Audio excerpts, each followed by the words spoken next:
పెడుతూ ఉన్నాను, నేను అప్పటి నుంచి పెడుతూనే ఉన్నాను.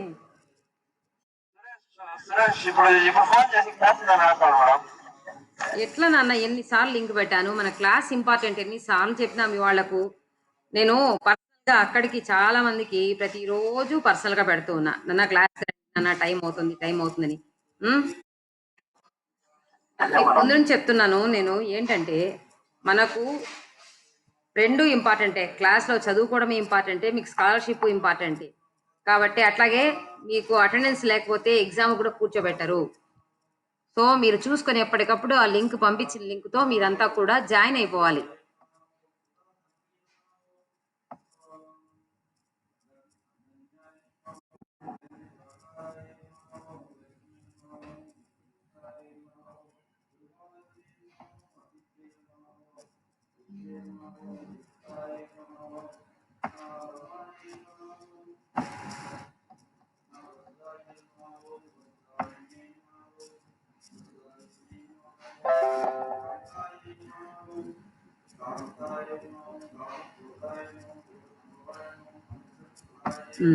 స్క్రీన్ కనిపిస్తుందా మీకు? నా స్క్రీన్ కనిపిస్తుందా? ఏం కనిపిస్తుంది స్క్రీన్ మీద? Good, okay. మనం తెలుగు సందులు చెప్పేసుకున్నాము. మళ్ళీ ఒకసారి అన్ని చెప్తాను చూడండి. సంధికి నిర్వచనం చెప్పుకున్నాము, తర్వాత ఆదేశం అంటే ఏంటి, ఆగమం అంటే ఏంటి చెప్పుకున్నాము. ఆ తర్వాత అత్వసంధి, ఇత్వసంధి, ఉత్వసంధి చెప్పుకున్నాము. ఆ తర్వాత ఇక్కడ చూడండి, సంధి లేని చోట స్వరంబు కంటే మనకు ఆ సంధి లేనప్పుడు ఏం చేయాలని చెప్పుకున్నాం, మనకు ఎడాగమం వస్తుంది అని చెప్పుకున్నాం. అసలు ఎట అన్నది ఆగమం ఎలా వస్తుంది? సంధి లేని చోట స్వరంబు కంటే పరంబైన స్వరంబునకు ఎడాగమంబగు అంటే సంధి జరగని చోట అక్కడ స్వరము అంటే అచ్చు అని. ఆ అచ్చు ఉన్నప్పుడు అక్కడ కానీ మనకు ఆ ఇక్కడ సంధి జరగని చోట ఏమవుతుందంటే మనం యథాతథంగా హరి ప్లస్ అతడు అంటే హరి అతడు అని పెట్టడానికి వీలు లేదు. అందువల్ల ఏం చేయాలి? సంధి లేని చోట స్వరంబు కంటే పరంబైన స్వరంబునకు, పరము అంటే ఈ ప్లస్ కు తర్వాత ఉన్నటువంటి ఆ ఉంది కదా, అది పరంపైన స్వరము. ఈ స్వరానికి ఎట్ అన్నది ఆగమంగా వస్తుంది. యా అన్నది ఆగమము అంటే ఏమి అర్థము? ఆగమము అంటే స్నేహితుని వలె వచ్చి ఇంతకు ముందున్నటువంటి అక్షరంతో పాటు కలిసి చేరితే దాన్ని మనము ఆగమము అంటాం.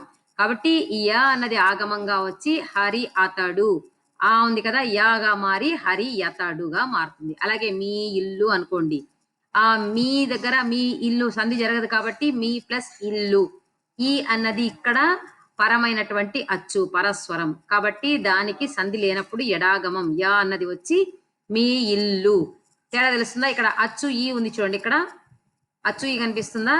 ఇక్కడేమో యా అన్నది చేరి ఈ యా యా ఈ ఉంది కదా, ఆ ఈ వచ్చి చేరిందనమాట. కాబట్టి సంధి లేని చోట స్వరంబు కంటే పరంబైన స్వరంబునకు ఎడాగమంబగు.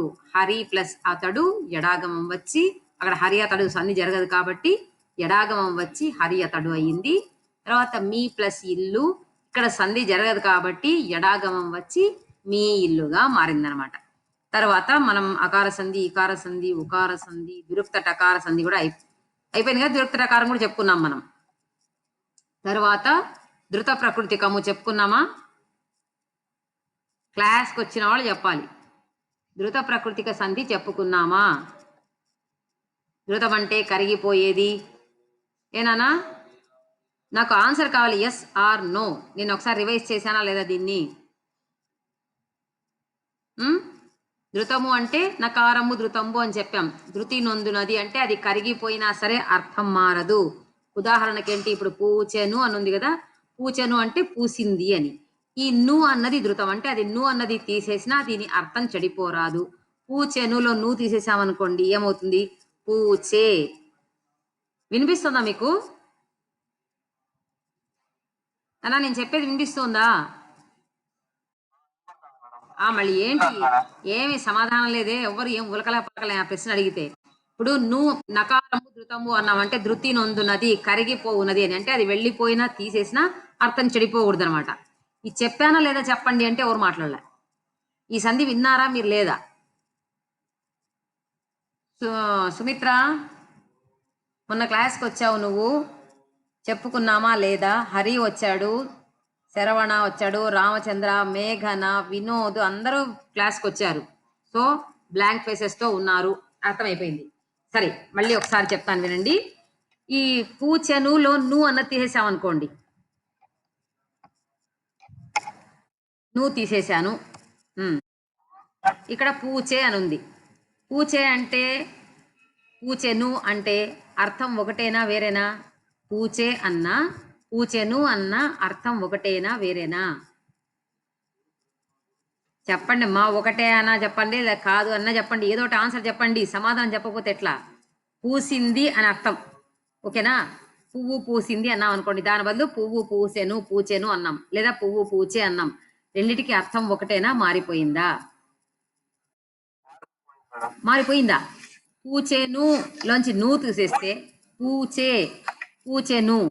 నువ్వు తీసేస్తే అర్థం ఒకటే వస్తుందా, మారిపోతుందా? అక్షరం పోయింది, పదం మారలేని చెప్పడం, అర్థం మారిపోయిందా? పూచే అన్నా పూసింది అన్నా అర్థం ఒకటే. కాబట్టి నువ్వు అన్నది తీసేసినా సరే పూచే అర్థం మారలేదు. కాబట్టి ఏ పదం చివరైతే ఆ ను నకారం ఉంటుందో ఆ నకారం తొలగిపోయినా సరే అర్థం చెడిపోకుండా ఉంటే ఆ పదాలను, నువ్వుతో ఉన్నటువంటి ఆ పదాలను ధృత ప్రకృతికము అని పిలుస్తారన్నమాట. చూసే, నువ్వు తీసేస్తే చూసే. వేచెను, నువ్వు తీసేస్తే వేచే. ఇలాగ కాచెను, నువ్వు తీసేస్తే కాచే. ఇవన్నీ ఏంటి, ఆ నువ్వు తీసేసినప్పటికీ అవి అర్థం చెడిపోవు. కాబట్టి దాన్ని, ఆ పదాలని మనము ధృత ప్రకృతికము అంటాం. అలా కాకుండా మన పంట పొలం ఉంది, చేను అని ఉంది, చేనులో నువ్వు తీసేసాయండి, చే అని అవుతుంది. చే అంటే అర్థం ఏంటి? లేదు, దానికి అర్థం ఏం లేదు, అంటే అర్థం చెడింది అనమాట. అలాంటివి స్వతసిద్ధంగా సహజ సిద్ధంగా ఉన్నటువంటి ఆ పదాలు ఏవైతే ఉంటాయో వాటిలో ఉన్నటువంటి ను, చేను, పేను, మేను ఇలా ఉంటాయి కదా, అలాంటివి మాత్రం ధృత ప్రకృతికాలు కాదు. ఏ పదాల చివర ను అన్నది చేరినప్పటికీ, ఏ పదాల చివర ను అన్నది చేరి దాన్ని తొలగించినప్పటికీ అర్థం చెడిపోదు. దాన్ని మనం ఏం చెప్పాలి అంటే ధృత ప్రకృతికము అంటాం అనమాట. అర్థమవుతుందా?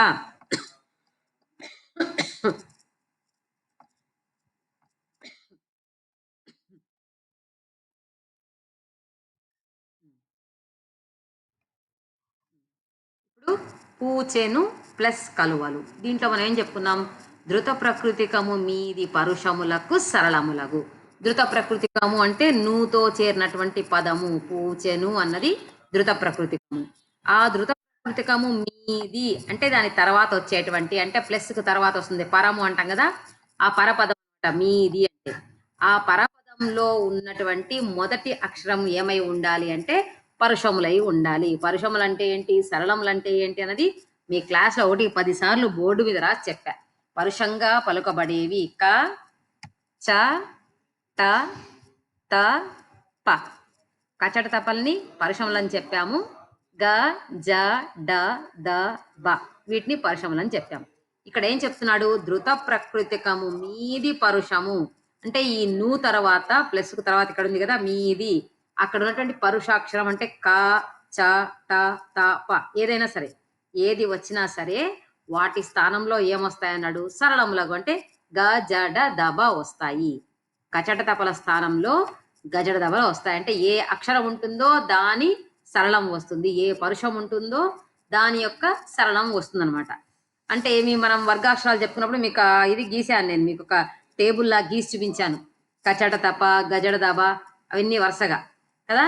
ఆ వరుస క్రమంలో ఉన్నటువంటి వాటికి కాకు గా వస్తుంది, తర్వాత చాకు జా వస్తుంది, టాకు డా వస్తుంది, తాకు దా వస్తుంది, పాకు బా వస్తుంది కదా. అలాగా ధృత ప్రకృతికము మీది పరుషములకు సరళములకు అన్నాడు.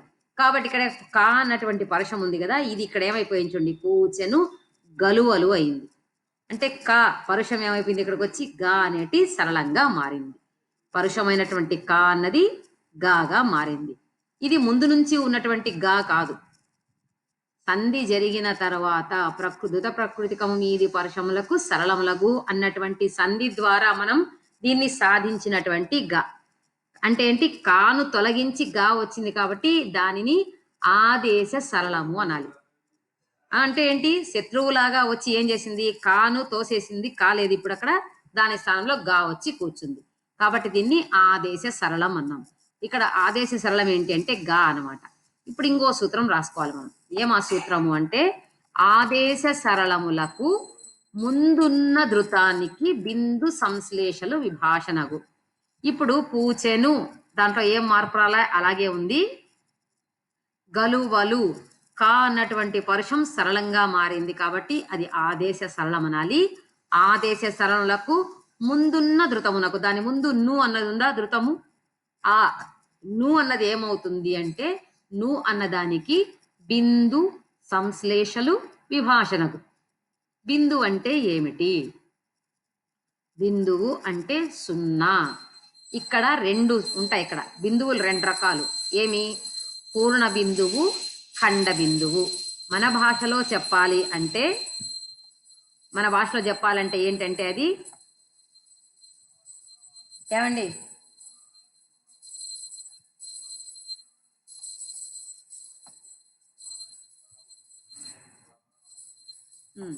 రెండు, ఒకటి పూర్ణ బిందువు, ఒకటి ఖండ బిందువు. అంటే నిండు సున్నా, అర సున్నా అని అర్థం మన భాషలో చెప్పాలంటే. నిండు సున్నాను పూర్ణ బిందువు అంటాం, అర సున్నాను ఖండ బిందువు అంటాం అనమాట. ఈ పూర్ణ బిందువు వస్తే అంటే ఏంటి? గలువలు ఆదేశ సరళములకు ముందున్నటువంటి ధృతమునకు బిందు సంశ్లేషలు విభాషణగు.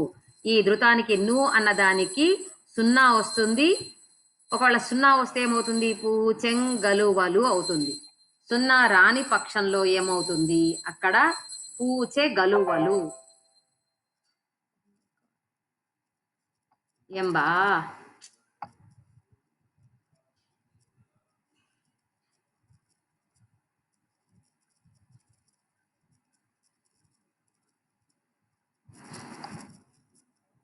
నా స్క్రీన్ కనిపిస్తోందా మీకు? ఓకే ఓకే వచ్చింది. సరే, ఈ పూచెంగలువలు బిందువు రెండు రకాల బిందువులు, పూర్ణ బిందువు, ఖండ బిందువు. పూర్ణ బిందువు అంటే నిండు సున్నా, ఖండ బిందువు అంటే అర సున్నా అనమాట.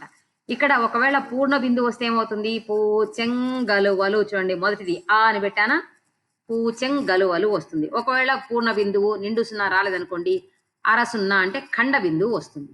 ఖండ బిందువు వస్తే అవుతుంది చూడే, పూచె పక్కన అర సున్నా గలువలు.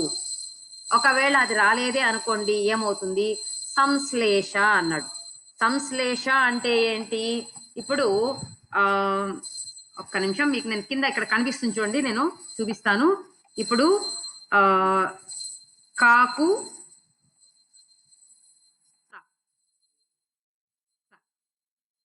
కనిపిస్తుందా?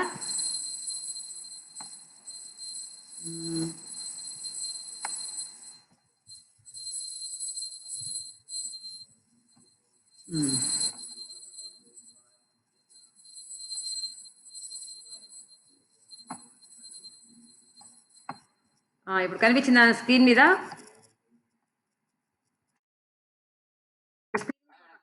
ఒక లెటర్ వస్తా ఉంది, కనిపించిందా? ఏం కనిపించింది? కాకు తా ఒత్తు కనిపించింది. తా అంటే కా అన్నది ఒక హల్లు, తా అన్నది ఒక హల్లు. ఒక హల్లుతో ఇంకొక హల్లు చేరితే దాన్ని మనం ఏమంటాము అంటే సంశ్లేష లేదా సంయుక్తము అని చెప్తాం. ఇప్పుడు ఇంకోటి చేస్తాను చూడండి. ఇప్పుడు ఏం కనిపించింది? కా కదా. మొదటిది ఏం చేశాను? కాకు తావత్తు పెట్టాను. ఇక్కడ కాకు కావత్తే పెట్టాను. ఓకేనా? తర్వాత ఇంకోటి చూడండి.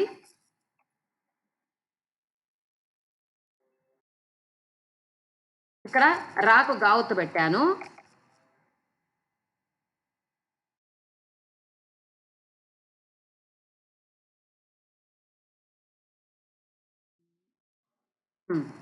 ఇప్పుడు చూడండి, మీకు ఇప్పుడే తేడా తెలుస్తుంది. అసలు ఏంటి సంశ్లేష అంటే ఏంటి చెప్తాను. ఇప్పుడు కాకు తావత్తు చేరింది, అలాగే ఇక్కడేమో కాకు కావత్తే చేరింది. అంటే దాని ఒత్తు దానికే చేరింది కదా. దాని ఒత్తు దానికే చేరితే దాన్ని మనము ద్విత్వము లేదా ద్విరుక్తము అంటాం. కాకు కావత్తు, రాకు రావత్తు, జాకు జావత్తు, చాకు చావత్తు, టాకు టావత్తు, ఇలా ఏ హల్లుకు అదే హల్లు చేరితే మనం దాన్ని ఏమంటామంటే ద్విత్వము లేదా ద్విరుక్తము అన్నాం. మనం అంతకుముందు చెప్పుకున్నాం మనం, ద్విరుక్త టకార సంధి అనే దాంట్లో టాకు టావత్తు వచ్చిందా అది చెప్పుకున్నాం అనమాట. ఇక్కడ ఏమైంది? కాకు తావత్తు. అంటే ఒక హల్లుకు వేరే హల్లు. ఇక్కడ చూడండి రాకు గావత్తు. ఒక హల్లుకు వేరే హల్లు. అలా ఒక హల్లుకు వేరే హల్లు వస్తే దాన్ని సంశ్లేష లేదా సంయుక్తము అంటామనమాట. ఇక్కడ ఏం జరిగింది? మన సూత్రం ప్రకారం ఇక్కడ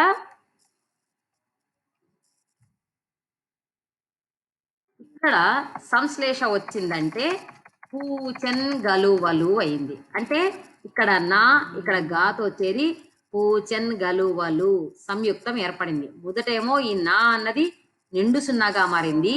రెండవదేమో ఖండ బిందువు అరసున్నాగా మారింది. ఆ తర్వాత ఏం జరిగింది?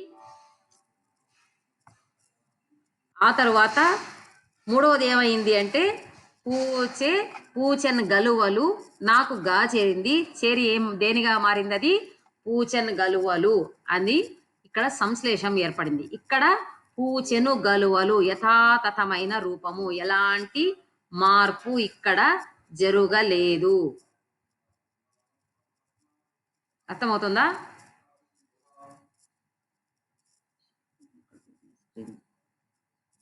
అలా వినిపిస్తోంది అందరికి? స్క్రీన్ కనిపిస్తోందా?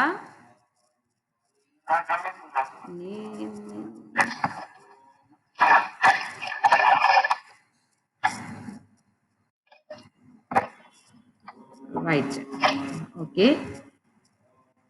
మధ్యలో ఎవరు వచ్చారు? ఇక్కడ జాయిన్ అయ్యారా? రైట్. ఈ రకంగా మనము ధృత ప్రకృతిక సంధి, దీన్నే మనం సరళాదేశ సంధి అని కూడా చెప్పుకోవచ్చు అనమాట. సరళాదేశ సంధి అన్న ధృత ప్రకృతిక సంధి అన్న ఒకటే. సరళములు ఆదేశంగా వచ్చేటువంటి సంధి, అంటే పరుషములకు బదులుగా సరళములు ఆదేశంగా వచ్చే సంధి కాబట్టి ఇది సరళాదేశ సంధి అని మనము చెప్పుకోవచ్చు. తర్వాత దీని తర్వాత విరుక్త టకార సంధి విన్నారా మీరు? చాలా మంది రాలా ఈ క్లాస్కి. నాన్న ఈ సంధి విన్నారా? ఎస్ ఆర్ నో త్వరగా చెప్పేస్తే నేను నెక్స్ట్ దానికి వెళ్తా. విరుక్త విన్నారు లేదు? త్వరగా. నో, ఓకే చెప్పేస్తాను చూడండి. ఇంతకుముందు చెప్పుకున్నాను నేను. కాకు కావత్తు, టాకు టావత్తు, చాకు చావత్తు అంటే ఏ హల్లుకు అదే హల్లు చేరితే దాన్ని ద్విత్వము అంటాం లేదా ద్విరుక్తము అంటాము అని చెప్పుకున్నాం కదా. ఇక్కడ ఈ సంధి పేరే ద్విరుక్త టకార సంధి. ద్విరుక్త టకారము అంటే 2 సార్లు టకారం పలకబడుతుంది. టా కింద టా ఒత్తు అంటే ద్విత్వం వస్తుంది అనమాట. ఇక్కడ ఏం జరుగుతుందంటే పర్టికులర్గా చూడండి, ప్రత్యేకించి కొన్ని పదాలు ఇచ్చాడు. ఏంటి ఆ పదాలు? కురు, చిరు, కడు, నడు, నిడు కనిపిస్తున్నాయా? చూడండి ఇక్కడ సూత్రం చూడండి. కురు, చిరు, కడు, నడు, నిడు. ఈ శబ్దాల్లో మనకు రెండవ అక్షరం చూడండి రు. రు బండరాలు ఉన్నాయి కదా. తర్వాత డు, డు, డు. ఇన్నిట్లో ఏం కనిపిస్తుంది అంటే రా అన్నది ఒకటి, డా అన్నది ఒకటి కనిపిస్తున్నాయి. కాబట్టి కురు, చిరు, కడు, నడు, నిడు శబ్దముల అంటే వాటిలో ఉన్నటువంటి రా, డ ఈ అక్షరాలకు అచ్చు పరంగా వచ్చిందనుకోండి. అచ్చు పరమైనప్పుడు ఏమవుతుంది? ద్విరుక్త టకారము ఆదేశమగును. ద్విరుక్త టకారం ఆదేశం అవుతుంది అంటే ఏంటి? ఇక్కడ ఉన్నటువంటి ఈ పూర్వమైనటువంటి అక్షరం ఏదైతే ఉందో దాని స్థానంలో ద్విరుక్త టకారం వస్తుంది. చూడండి ఉదాహరణ చూస్తే మీకు అర్థమవుతుంది. కురు ప్లస్ ఉసురు చెప్పాను నేను ఇక్కడ. కురు ప్లస్ ఉసురు. ఇక్కడ ఏమైంది? రు ఆ బండిరా శకటరేఫం ఏదైతే ఉందో దాన్ని తొలగించి ద్విరుక్త టకారం వచ్చేసింది. టాకు టావత్ వచ్చేసింది. ద్విరుక్త టకారం వచ్చిన తర్వాత ఏమైంది? ఈ ట అన్నది పరముగా ఉన్నటువంటి ఉ అనేటువంటి స్వరంతో చేరి కుట్టు అయింది. కుట్టుసురు చూసారు కదా. అలాగే రెండో చూడండి, చిరు ప్లస్ ఎలుక. చిరులో రు శకటరేఫం ఉంది, దీనికి ఏ అన్నటువంటి అచ్చు పరంగా అయింది. రాడాలకు అచ్చు పరమైనప్పుడు అన్నాడు. అంత మనకు ఇటువైపు అంటే పరస్వరంగా మనకి ఎప్పుడు అచ్చుల పరంగా స్వరమే అంటే అచ్చులే రావాలన్నమాట. ఈ అచ్చు వచ్చినప్పుడు ఏమైంది? ఇక్కడ దీని స్థానంలో రు స్థానంలో ద్విరుక్త టకారం వచ్చింది. అంటే టాకు టావత్తు వచ్చి ఇక్కడ ఇది మారల, అచ్చు మారల, అచ్చు అలాగే ఉంది. ఈ ద్విరుక్త టకారంతో ఆ అచ్చు చేరి చిట్టెలుక అయింది.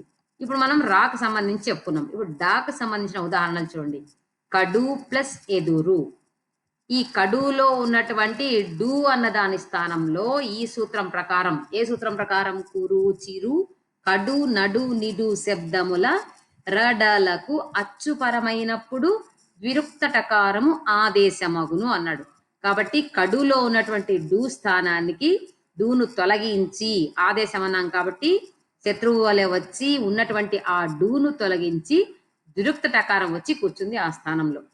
కాబట్టి ఇప్పుడు ఏమైంది? ఈ విరుక్త టకారము పరముగా ఉన్నటువంటి అచ్చైనటువంటి ఏతో చేరి కట్టెదూరు అయింది.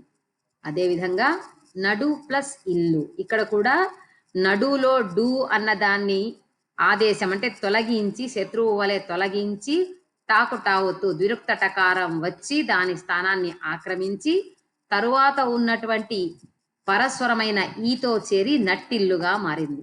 అదేవిధంగా నిడు ప్లస్ ఊర్పు, ఇక్కడ నిడులో డు అన్నటువంటి ఈ అక్షరాన్ని, ఈ హల్లును ట అన్నది టాకు టావుతుంటే ద్విరుక్త టకారం వచ్చి ఆదేశంగా వచ్చి దాన్ని తొలగించి దాని స్థానంలో వచ్చి ద్విరుక్త టకారం కూర్చొని పరస్వరంగా ఉన్న ఊతో చేరి నిట్టూర్పుగా మారింది.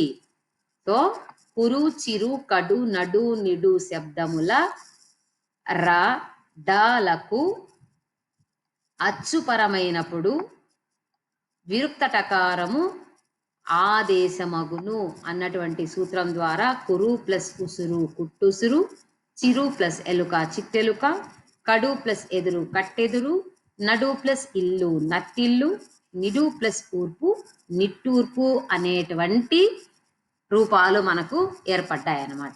చాలా సులభమైనటువంటి, ఎలాంటి ఇతర సూత్రాలు లేనటువంటి ఒకే ఒక సూత్రం కలిగినటువంటి సూత్రము. చాలా సులభంగా మనం దీన్ని నేర్చుకోవచ్చు. కాబట్టి ఏమైంది? అత్వసంధి, ఉత్వసంధి, తర్వాత ఇత్వసంధి, తర్వాత ఎడాగమము, తర్వాత ద్విరుక్త టకారము, తర్వాత ధృత ప్రకృతికము అయింది. తర్వాత గసడ దవాదేశ సంధి. గసడ దవాదేశ సంధి అని చెప్పుకుందాం.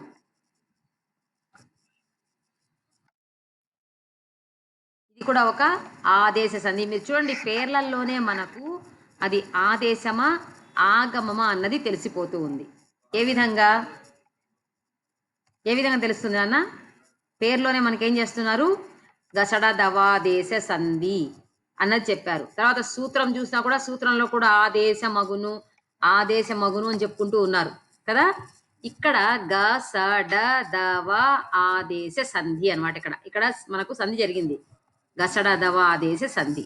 దీంట్లో ఉన్నటువంటి సూత్రాలు వరుసగా ఒకటొకటి చెప్తాను, మీరు అర్థం చేసుకొని రాసుకోండి. ముందు సూత్రం, మొదటి సూత్రం ఏంటి అంటే ప్రథమ మీది పరుషములకు గసడ దవలు బహుళముగా నగు అని. ఇప్పుడు ఈ బహుళము అన్నప్పుడు మనకు రకరకాలుగా వస్తుంది అని. బహుళము అంటే ఇంతకుముందు మనం చెప్పుకున్నాం. బహుళం అంటే ఏంటి? ఒక్కొక్కసారి ఏమో సంధి జరుగుతుంది, ఒక్కోసారి సంధి జరగదు. సంధి జరగకపోతే ఏం చేస్తాం? సంధి లేని చోట స్వరంబు కంటే పరంబైన స్వరంబునకు ఎడాగమంబు అనేటువంటి సూత్రం ద్వారా మనము దాన్ని అక్కడ ఎడాగమం చేసుకొని సంధి చేసుకుంటాం. ఒక్కోసారి నిత్యంగా వచ్చేటువంటివి కొన్ని ఉంటాయి, కొన్ని ఏమో అన్యం అంటే ఇతర వేరే రకమైనటువంటి రూపాలు వచ్చేటువంటి అవకాశం ఉంది. ఇలాగా బహుళము అంటే ఏంటంటే నిత్యం వస్తుంది, అన్యము అంటే వేరేది రావడము, అన్య రూపం రావచ్చు, లేదంటే సంధి జరగని రూపము, జరగకపోతే జరిగేటువంటిది, జరగకపోతే ఏమవుతుంది? ఎడాగమం రావడం. ఇలాంటివి రెండు రకాలుగా మనకు కనిపిస్తాయి అన్నమాట. ఇప్పుడు మనము ప్రథమ మీది పరుషములకు గసడ దవలు బహుళముగా నగు అనుకున్నాం. ప్రథమ అంటే ఏంటి అంటే ప్రథమా విభక్తితో ఉన్నటువంటి, ప్రథమా విభక్తి డ్యూ ము ఊలు ఉంది కదా, డు ము ఊలు. మేడం డు ము ఊలు చెప్తున్నాడు, ఇక్కడ రూ ఉంది ఏంటి మేడం? ఇక్కడ నీ ఊలో ఇది ప్రథమా విభక్తి అయితే అది ఏకవచనం, మీరు అన్నది బహువచనం. కాబట్టి ఇవన్నీ ప్రథమా విభక్తి అంత్యాలైనటువంటి పదాలే అనమాట. మొట్టమొదటి ఉదాహరణ చూడండి. ఇక్కడ ఏమన్నాడు? కచట తపలకు గజడ దవలు వస్తాయన్నమాట. కా స్థానంలో గా వస్తుంది. కచట తపలకు గసడ దవలు ఆదేశంగా వస్తాయి. కాకు గా వస్తుంది, చాకు సా వస్తుంది, అదేవిధంగా టాకు డా వస్తుంది, తాకు దా వస్తుంది, పాకు వా అన్నది ఆదేశంగా వస్తుంది. ఇంతకుముందు చెప్పుకున్నటువంటి సూత్రంలో ధృత ప్రకృతికంలో మనం ఏం తెలుసుకున్నామంటే కచట తపలకు సరళములు వస్తాయి. సరళములు అంటే గజడ దవలు. కానీ ఇక్కడ సరళములు రావు. కాకు గా సరళం కావచ్చు కానీ చాకు సా సరళం కాదు. కాబట్టి కాకు గా వస్తుంది. చాకు సా వస్తుంది. టాకు డా వస్తుంది. తాకు దా వస్తుంది. పాకు వా వస్తుంది. ఈ విధంగా ప్రథమా విభక్తితో కూడినటువంటి పదాల పూర్వంగా పదాలకు ముందు అంటే ప్లస్‌కు ముందు మనకు కచట తపలు ఉంటే వాటి స్థానంలో గసడ దవలు ఆదేశంగా వస్తాయి. అంటే వాటిని తొలగించి వస్తాయన్నమాట. ఇప్పుడు ఉదాహరణ చూద్దాం. వాడు ప్లస్ కొట్టె. వాడు కొట్టె. ఇప్పుడు దీని ప్రకారం మనకు కా దేని కింద మారాలి? కా అన్నది గా కింద మారాలి. కదా! ప్రథమ మీది పరశములకు గసడ దవలు బహుళముగా అనగు అనేటువంటి సూత్రంతో వాడు ప్లస్ కొట్టేలో కో అన్నది గోగా మారిపోతుంది. వాడు గొట్టె. ఒకవేళ సంధి జరగలేదనుకోండి యథాతథంగా అలాగే ఉంటది. వాడు గొట్టె అన్నది ఒకవేళ సంధి జరగకపోతే వాడు కొట్టె అన్నది అట్లే ఉంటది. ఏ మాత్రం మార్పు లేదు. అదే విధంగా అప్పుడు ప్లస్ చనియే అంటే అప్పుడు వెళ్ళాడు అని. అప్పుడు ప్లస్ చనియే. అప్పుడు మనకు ఈ సూత్రం ప్రకారం ప్రథమ మీది పరుషములకు గసడ దవళ బహుళంబుగా నగు అనేటువంటి సూత్రం ద్వారా ఏం జరగాలి? ఈ అప్పుడు ప్లస్ చనియేలో చ అన్నది సాగా మారాలి. అలా మారితే ఏమవుతుంది? అప్పుడు సనియే అవుతుంది. ఒకవేళ జరగలేదు అనుకోండి ఇంకో రూపం జరగంది అంటే ఏంటి? యథాతథంగా అప్పుడు ప్లస్ చనియే అన్నది అప్పుడు చనియే అనే ఉంటదనమాట. ఏం మార్పు ఉండదు. అలాగే నీవు ప్లస్ టక్కరివి అని ఉంది. ఆ నీవు అన్నది ప్రథమా విభక్తి అంతమందు కలిగినటువంటి పదము. దీనికి టక్కరివిలో ట అనేటువంటి పరుషం ఇక్కడ పరమైంది. మన ప్రథమ వీధి పరుషములకు గసడ దవలు బహుళంబుగా నగు అనేటువంటి సూత్రం ద్వారా ఏం జరుగుతుంది? ట అన్నది డాగా మారాలి. డాగా మారితే నీవు డక్కరివి. నీవు టక్కరివి అన్నది నీవు డక్కరివిగా మారింది. ఒకవేళ మనం బహుళం అన్నాం కాబట్టి సంధి జరగలేదనుకోండి ఏమవుతుంది? నీవు టక్కరివి అన్నది అలాగే యథాతథంగా ఉండిపోతుంది. ఏ మార్పు రాదు. తర్వాత మీరు ప్లస్ తలడు. మీరు అక్కడ ఈ సూత్రం ప్రకారం ప్రథమ మీది పరుషములకు గసడ దవలు బహుళంబుగా నగు అనేటువంటి సూత్రం ద్వారా మనకేం జరగాలి? తా అన్నది దేనిగా మారాలి అంటే దాగా మారాలి. అలా మారితే మీరు దలడు అయింది. ఒకవేళ మారకపోతే యథాతథంగా మీరు తలడు ఉంటుంది. చివరిది వారు ప్లస్ పోరు. ఇది వారు అన్నది మనకు ప్రథమ విభక్తితో కూడినటువంటి పదము. దానికి పో అన్నటువంటి పరుషం పరంగా వచ్చింది. ప్రథమ మీది పరుషములకు గసడ దవల బహుళంబుగా నగు అనేటువంటి సూత్రం ద్వారా పో అన్నది ఓగా మారిపోయింది. వారు పోరు అయింది. ఒకవేళ జరగకపోతే సంధి అలాగే యథాతథంగా వారు పోరు అనే అలాగే ఉంటుందన్నమాట. ఇది ఒక సూత్రం. ఆ తర్వాత దీంట్లోనే మళ్ళీ రెండో సూత్రం ఉంది. మొదటి ఏంటి? ప్రథమ విభక్తి పదాల మీద మాత్రమే అన్నమాట ఉంటాయి. కానీ ఇప్పుడు ఇంకొకటి చెప్తున్నాం. ఇంకోటి ఏంటి అంటే తెనుగుల మీది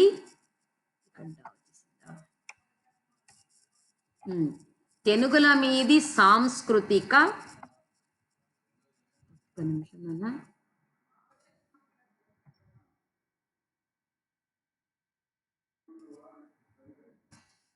తెనుగుల మీది సాంస్కృతిక పరుషములకు గసడ దవలు రావు అన్నాడు. ప్రథమ మీది సాంస్కృతిక పరుషములకు గసడ దవలు రావు. మనం ఇంతకుముందు తెలుగుల మీది సాంస్కృతిక పరుషములకు గసడ దవలు రావు అని చెప్పుకున్నాము. ఒక్క నిమిషం.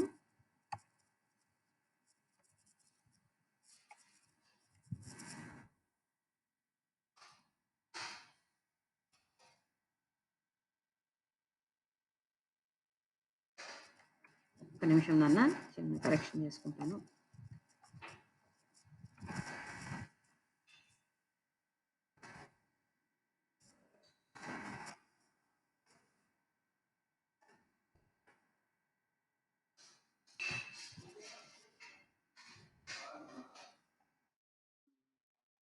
తెలుగుల మీది సాంస్కృతిక పరుషములకు గసడ దవలు రావు. ఇంతకుముందు చెప్పుకున్నాం ప్రథమా విభక్తిలో ఉన్నటువంటి వాటికి అవి సంస్కృత పదములైతే ఇంతకుముందు ఇక్కడ చూడండి ఈ సూత్రంలో ఏం చెప్పుకున్నామంటే మొదటి దాంట్లో ప్రథమా విభక్తి మీద ఉన్నటువంటి పరుషములు ఏవైతే ఉంటాయో వాటికి గసరదవలు వస్తాయి అని చెప్పాడు. బానే ఉంది. అయితే ఇవన్నీ ఏంటి అంటే ఇవన్నీ తెలుగు పదాలే. వాడు ప్లస్ కొట్టే రెండూ తెలుగువే. అప్పుడు ప్లస్ చనియే అన్నది తెలుగువే. నీవు టక్కరివి తెలుగే. వారు పోరు మీరు తలడు అన్నీ తెలుగు పదాలే అనమాట. అయితే ఇప్పుడేమంటున్నాడు, ఇంతకుముందు ప్రథమా విభక్తి మీద అన్నారు కాబట్టి మీరు వాడు ప్లస్ కంసారి పెడితే వాడు గంసారి కావాలి కదా! వీడు చక్రపాణి అయితే వీడు జక్రపాణి కావాలి కదా! అయ్యది టంకృతి అంటే అయ్యది తంకృతి అందుకు అవ్వాలి. అవ్వకూడదు కదా! ఇవన్నీ మనకు అనుమానాలొస్తాయి. కాబట్టి ఏం చెప్తున్నాడిక్కడ, ఇక్కడ అలాగా జరగదు. కారణం ఏంటి అంటే తెనుగుల మీది సాంస్కృతిక పరుషములకు గసరదవలు రావు అన్నాడు. అంటే సంస్కృత భాషా పదములు కానీ ఇక్కడ పరంగా వస్తే ఈ కంసారి, చక్రపాణి, టంకృతి, తథ్యము, పథ్యము ఇవన్నీ కూడా తత్సమ పదాలు. అంటే సంస్కృత సమానమైనటువంటి పదాలు. ఇక్కడ తెలుగు పైన ఈ సంస్కృత సమానార్థక పదాలు వస్తే మాత్రము ఎట్టి పరిస్థితుల్లో గసడదవలు రావు. యథాతథంగా అది ఎలా ఉందో అలాగే వ్రాయాలి. దాంట్లో ఎలాంటి మార్పు ఉండదు అని చెప్తూ ఉన్నాడు.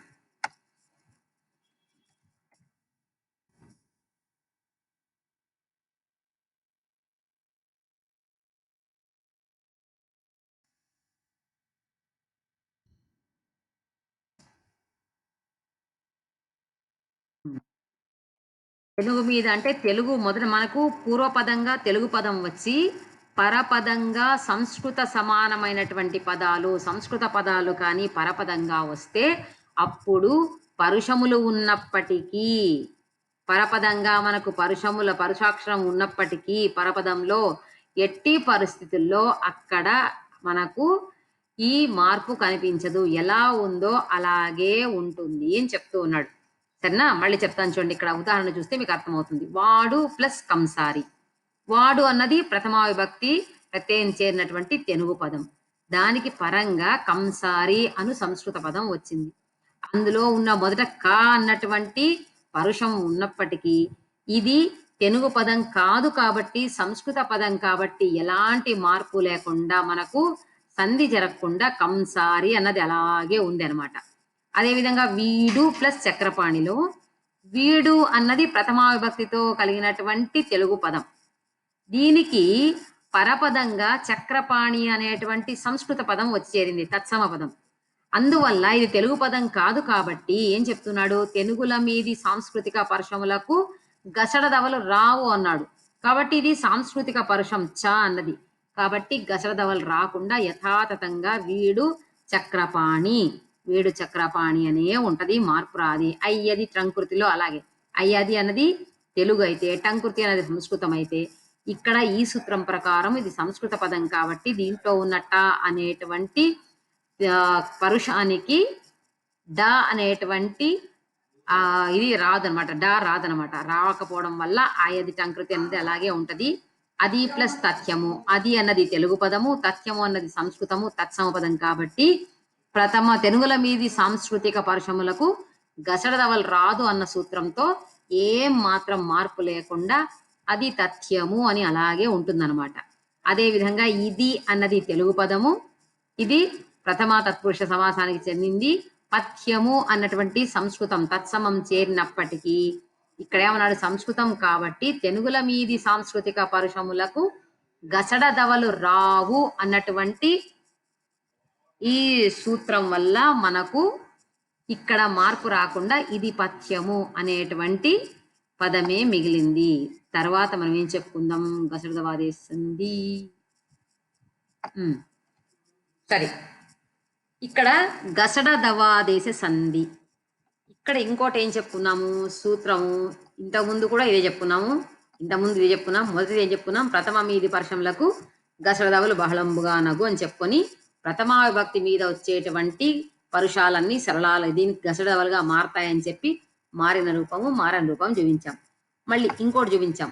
ఏమది ఇంకో రూపము అంటే, తెనుగుల మీది సాంస్కృతిక పరుషములకు గసడదవలు రావు అనేటువంటి సూత్రంతో తెలుగు పదాలకు తరువాత సంస్కృత పదాలు వస్తే వాటి ప్రారంభంలో మనకు పరుషం ఉన్నప్పటికీ అది సరళంగది గసడదవలుగా మారదు అన్న సూత్రం చెప్పాడు కాబట్టి ఇక్కడెక్కడ కూడా క, చ, ట, త, ప అన్నవి మారలేదు. అలాగే ఉండిపోయాయి. ఇప్పుడు ఇంకొక సూత్రం ఉంది. మూడో సూత్రం ఏంటి అంటే ఇది మరీ సులభమైనది.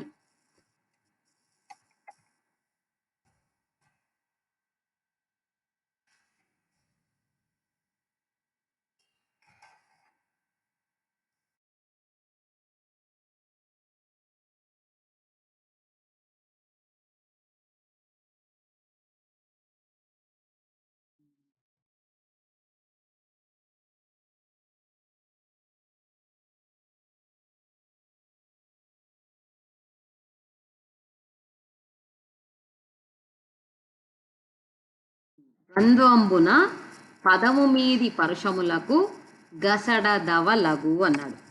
ద్వంద్వంబున అంటే ద్వంద్వ సమాసము. ద్వంద్వ సమాసం అంటే ఏంటి? ఒకటి కన్నా ఎక్కువ పదాలు సమానమైనటువంటి అర్థం కలిగినటువంటి పదాలు ఏవైతే ఉంటాయో, సమాన ప్రాధాన్యం కలిగినటువంటి పదాలు ఏవైతే ఉంటాయో అవి మనకు కూరగాయలు, తర్వాత కాలు చేతులు, అక్క చెల్లెళ్ళు, అన్నదమ్ములు ఇలా ఉంటాయి కదా! అలా వచ్చేటువంటి ఆ పదాల మీద వచ్చేటువంటి పరుషములు ఏవైతే ఉంటాయో వాటికి గసడదవలు ఖచ్చితంగా వస్తాయి. వస్తాయి అని చెప్తున్నాడు. ఎలాగా చూడండి. కూరగాయలు అన్నాం మనం. దాన్ని విడదీస్తే ఎలా విడదీయాలి అంటే కూర ప్లస్ కాయ. అయితే ఇది కూర ఒకటి, కాయ ఒకటి కాబట్టి బహువచనం కాబట్టి దానికి మనం లు చేర్చుకుంటాం. లు వర్ణంబు బహువచనంబు. మామూలుగా ఏం చెప్పాలంటే లు అన్నది మనము బహువచనానికి చెప్పుకుంటాం.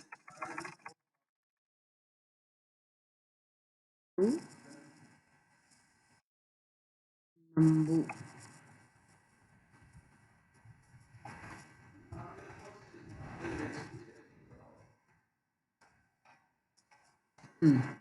అంటే లు అన్నది ఏదైతే ఉందో అది బహువచనం. అంతే కదా! లు అన్నది మనం బహువచనంగా చెప్పుకుంటున్నాం. కాయలు, చేతులు, తల్లిదండ్రులు, ఊరు వల్లె పల్లెలు ఇలాగా మనం పల్లెలు, పట్టణాలు, పట్టణము అయితే పట్టణాలు అన్నాం. పల్లె అంటే పల్లెలు అన్నాం కదా! ఇలాగ చెప్తూ ఉన్నప్పుడు బహువచనం ఎప్పుడు చెప్పినా మనము దానికి లు అనేటువంటి వర్ణం చేర్చుకుంటాం. లు అనే అక్షరం. కాబట్టి ఇక్కడ కూర అన్నది ఏకవచనం, కాయ అన్నది ఏకవచనం. అయితే కూరల్ని, కాయల్ని కలిపేస్తే కూరకాయలు అవుతాయి. అయితే కూరకాయలు కాకుండా కూరగాయలు అవుతుంది. ఎందుకు? దానికిది. ద్వంద్వంబున పదము మీది పరుషములకు గసడదవలగు. ద్వంద్వ సమాసం గురించి మనం చెప్పేటప్పుడు అప్పుడు ఏం జరుగుతుంది అంటే ఇక్కడ ఏవైతే మనకు పరపదంలో వచ్చేటువంటి కచట తపలున్నాయో, పరుషాలున్నాయో వాటి స్థానంలో గసడదవలు వస్తాయి. ఆ గు అన్నాడంటే ఇంక నిత్యం జరిగి తీరుతుంది. ఇంక మార్పు లేదు. ఇంతకుముందు మనం ఏం చేసాం? బహుళం జరుగుతుంది, జరగకపోదు అన్నాం కాబట్టి వేరే వేరే చెప్తున్నాం. కానీ ఇక్కడ అలా కాదు. ఖచ్చితంగా జరుగుతుంది. ఇంతకుముందు తెలుగు మీది సాంస్కృతిక పరిశ్రమలో గసడదవలు రావు. ఖచ్చితంగా రావని చెప్పేసాం. జరగదు సంధి అని చెప్పాం. ఇక్కడ గసడదవల అగు అని చెప్పారు. ఖచ్చితంగా జరిగి తీరుతుంది అన్నాడు. అంతకుముందు సంధిలో మొదటి సంధిలో ఏం చెప్పాం మనం? ప్రథమా విభక్తి మీద ఉన్నటువంటి పరుషములు ఏవైతే ఉన్నాయో వాటికి గసడదవలు బహుళంగా వస్తాయంటే ఒక్కోసారి వస్తే రావచ్చు, లేకపోతే రావు. ఏదైనా జరగవచ్చు అన్నాడు. కాబట్టి వాడు కొట్టే, వాడు గొట్టే 2 అలాగే పెట్టేసాం మనం. రెండో దానికి వచ్చేసరికి ఏం చేశాము? ఇక్కడ ఖచ్చితంగా జరగదు అని వాడు కంసారి అలాగే పెట్టేశాం. వీడు చక్రపాణి అలాగే పెట్టేశాం. ఇలాగా అయితే ఇక్కడేమన్నాడు? ఖచ్చితంగా వస్తుంది. ఎలా వస్తుంది? ద్వంద్వంబున పదము మీది పరుషములకు గసడదవలు అగు అంటే ఖచ్చితంగా వచ్చి తీరుతుందని చెప్పాడు. ఏ విధంగా? కూర ప్లస్ కాయ ఈ 2 చేర్చామంటే బహువచనం అయిపోతుంది కాబట్టి కూరగాయలు అయించుండి. కా గాగా మారింది. అలాగే కాలు ప్లస్ చేయి ఈ రెండింటిని కలిపితే బహువచనం కాబట్టి లు చేర్చుకున్నాము. సే అన్నది సేగా మారింది. అలాగే టక్కు టెక్కులు అన్నాం. టక్కు ప్లస్ టెక్కు ఇవి ఏకవచనం కాబట్టి లు చేర్చాలా. ఇక్కడ బహువచనమైంది లు చేర్చాము. టే అన్నది డేగా మారింది. అలాగే తల్లి ప్లస్ తండ్రి ఈ 2 ఏకవచనం. బహువచనం కావాలంటే లు అన్నది చేర్చుకున్నాము.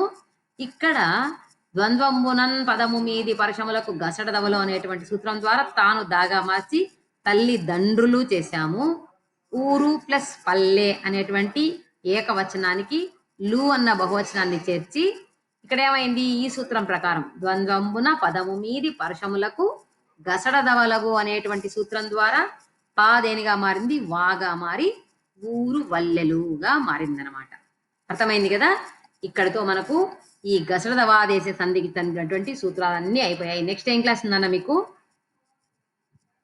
టైం అవుతోంది, ఒక్క నిమిషం ఉంది ఇంకా. సరే, రేపు నెక్స్ట్ క్లాస్లో చెప్పుకుందాము.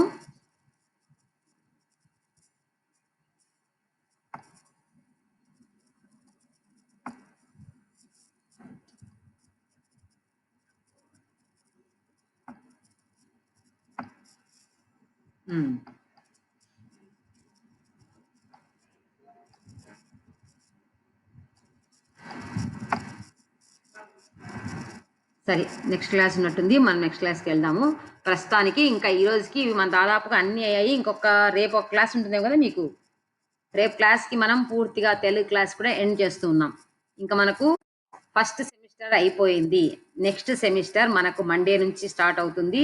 మీ ఫ్రెండ్స్కి చెప్పండి, నిన్న మేము కాలేజీకి వెళ్ళాము, మొత్తం మీ అన్నీ కూడా లిస్ట్ టోటల్గా అటెండెన్స్ రిజిస్టర్స్ అన్నీ వాళ్ళకి హ్యాండ్ ఓవర్ చేసేసాం నిన్న. వాళ్ళు కమిషనరేట్ కూడా పంపించేశారు. ఇప్పటిదాకా జరిగింది ఏం జరిగిందో మాకు తెలియదు, కానీ మీరు మాత్రం చెప్తున్నా సెకండ్ సెమిస్టర్లో మాత్రం క్లాసులు రాకపోతే ఇంకా వచ్చేటువంటి స్కాలర్షిప్ పక్కన పెడితే కనీసం ఎగ్జామ్ కూడా కూర్చొనివ్వరు.